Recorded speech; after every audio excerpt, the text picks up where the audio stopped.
Praise God. My name is Hayford Baba, and I want to share with you briefly today on how to maximize your youth. How to maximize your youth.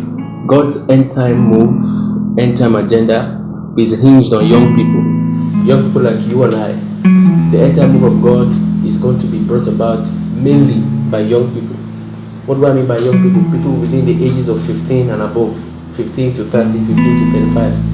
These are the people that God is going to use in this end time move of God.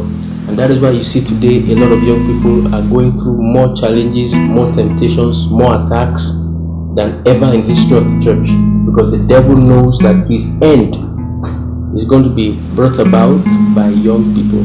Now, how do you maximize your youth as a young person, male or female, that God is going to use mightily? One of the ways through which we can maximize our youth as young people is to flee youthful lust.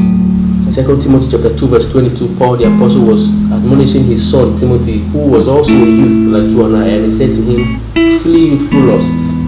Why would he admonish him of that? Because youthful lust is one of the major things that the devil uses to get young people down. In the book of Genesis chapter 39, Joseph was faced with a temptation that is very common nowadays. The wife of Potiphar wanted to sleep with him. Joseph had a mouth-watering offer, in quote, but his destiny was more important.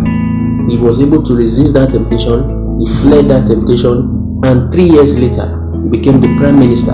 If he had slept with Potiphar's wife, at best, he would have remained the chief servant in that house. He would have never gone beyond that point.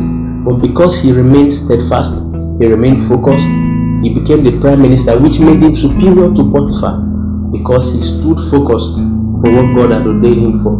Many people don't know what they do to themselves when they give themselves to immoralities and sins here and there. If you must maximize your youth as a son, as a daughter of God, you must flee youthful temptations, flee youthful lust. They don't pay. Their pleasures and their gains are temporal, but the gain of abstinence, for example, the gain of purity, the gain of sanctification, the gain of righteousness pays much more than the few minutes of pleasure we get from crime, from fraud, from fornication and immorality. Flee youthful lust if you must maximize your youth. God bless you.